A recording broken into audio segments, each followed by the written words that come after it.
notícia importantíssima que acabou de acontecer.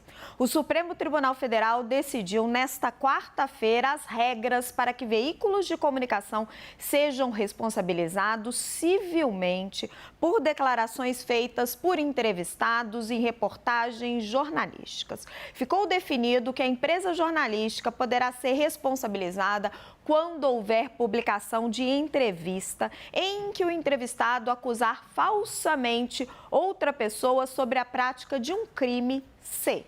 À época da divulgação da entrevista, havia indícios concretos da falsidade da imputação ou se o veículo deixou de observar o dever de cuidado na verificação da veracidade dos fatos e na divulgação da existência de tais indícios. A responsabilização envolve eventuais indenizações por danos morais. A tese foi sugerida pelo ministro Alexandre de Moraes e teve o endosso dos demais ministros. Gente, eu quero explicar para vocês o impacto e a importância dessa decisão, porque pode parecer a imprensa defendendo a si mesma, mas isso gera um risco enorme de autocensura. E vou explicar isso para vocês com uma pergunta. Se essa lei estivesse em vigor, como a imprensa poderia ter publicado as entrevistas de Pedro Collor e de Roberto Jefferson? Pedro Collor, a entrevista do irmão de Fernando Collor de Mello, que deu início a todo um escândalo político, a uma investigação que acabou culminando no impeachment de um presidente da República. E Roberto Jefferson, que denunciou um esquema de mensalão que acabou comprovado e que acabou também culminando num enorme esquema, num enorme escândalo político que culminou numa CPI, num enfraquecimento de todo um governo e que gerou múltiplas repercussões.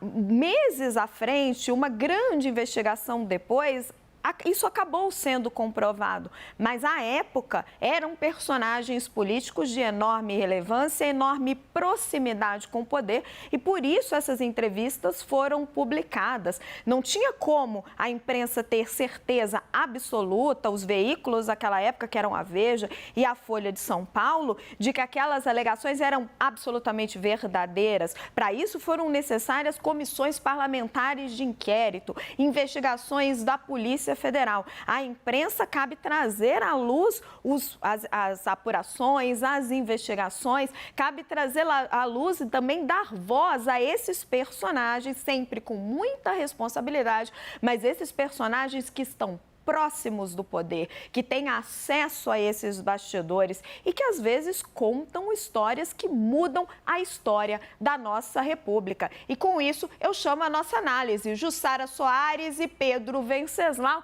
Jussara Soares, é uma pergunta simples. Como a imprensa vai ter condições de publicar entrevistas de homens-bomba depois da aprovação dessa nova lei?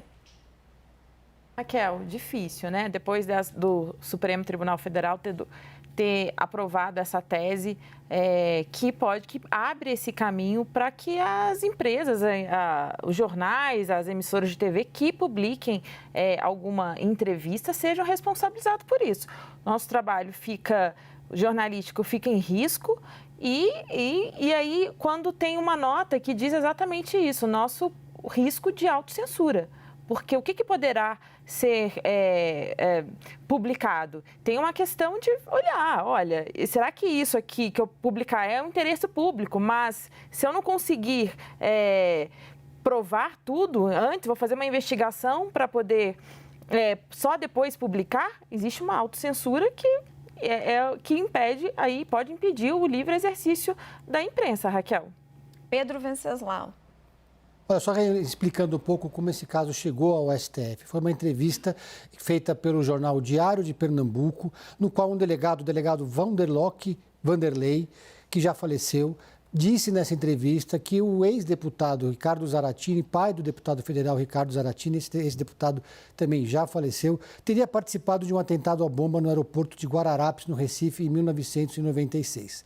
O Jornal Diário de Pernambuco foi condenado a pagar R$50 mil de indenização e recorreu primeiro ao STJ, depois levou esse caso ao extremo ali no STF, que deu agora essa decisão. É uma decisão que abre um precedente muito perigoso, tanto que diversas organizações de defesa da liberdade de imprensa, entre elas a FENAGE e a ABRAGE, já se manifestaram contrária a essa decisão, dizendo que a ONG Repórteres Sem Fronteira, por exemplo, afirmou que a manifestação cria um risco de verdadeira e indesejável autocensura. E cria realmente, como vocês disseram, um precedente perigoso, porque os próprios jornalistas e os veículos vão agora ter que, essa preocupação se vão realmente fazer uma entrevista que pode ter uma relevância jornalística importante, mas pode levar a algum tipo de processo.